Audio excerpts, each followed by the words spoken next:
Peggy of Pantomime Land by Margaret Maurice. Pantomime, April 1st, 1922. "How do?" a serious little voice greeted me there on the sentry lot between stages, and two soft brown eyes held me. I even stood for some minutes embeddled in gooey mud to talk with baby Peggy Montgomery, the sentry comedienne extraordinaire. And it is one of the rules of my life never to stand in gooey mud for anybody, not even a star. But baby Peggy is such a quaint little creature, with her plump baby body and her queer, at times almost mature, mind that you just want to stay and probe deeper. She does say the most astonishing things. The director called. That's a pet habit directors have, interrupting interviews. We went upstairs to the set where she was to work. "Careful," she cautioned me in her slow, precise speech. "Don't fall.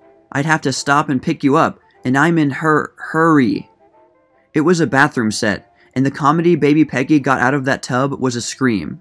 She is so intensely serious in everything she does, and often she will forget what the director tells her to do, and instinctively, you might say, interpolates action of her own that makes the scene even funnier.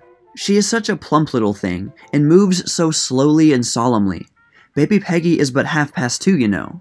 That she is the most comical in her very solemnity. She is a baby chaplain, for from her pathos comes humor. Everything on the set was tiny, to match Peggy, and a little tripod held the camera at a height just above an average man's knees. For baby Peggy is a star of century comedies now, and stars must have everything made convenient for them.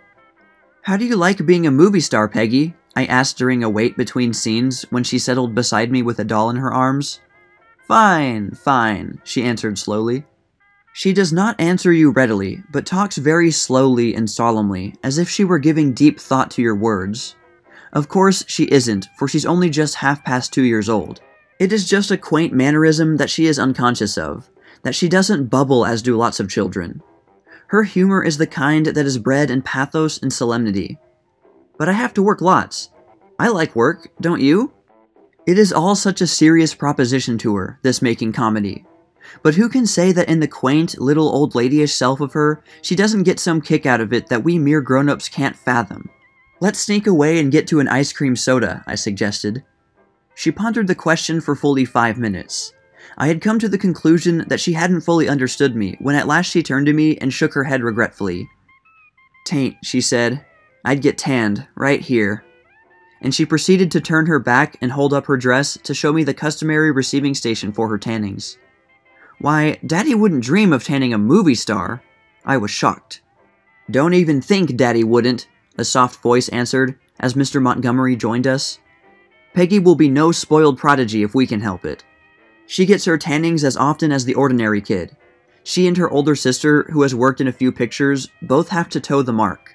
Baby Peggy is really a much prettier child off the screen than on. In her pictures, she is a plump, solemn little package, but you could scarcely rave about her beauty. But really, she is quite pretty, and has big, soft brown eyes that she squints up before the camera because of the sun and strong lights. Peggy is engaged to be married.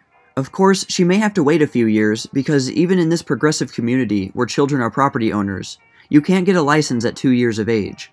But she has the ring, a little chip diamond affair which Peggy wears on the proper finger and shows upon every provocation, and that's the most important item. She's confident that her fiancé, Harold Hurley, a publicity man, will wait for her. Peggy likes dolls, and has 3. She told me the name of her children and what a time she has dressing and undressing them and washing their faces and all. She had some scraps of silk that she said she was going to make into dresses for them. She was more interested in her modiste activities than in donning the lovely pink silk fluffy frock that she is to wear in her present comedy. I am glad they are going to dress her up for once. They always make her wear such odd clothes. Remember Chums when she was garbed as an imitation Pauline Frederick in Western toggery? She has just finished Peggy Behave, and is doing The Little Angel.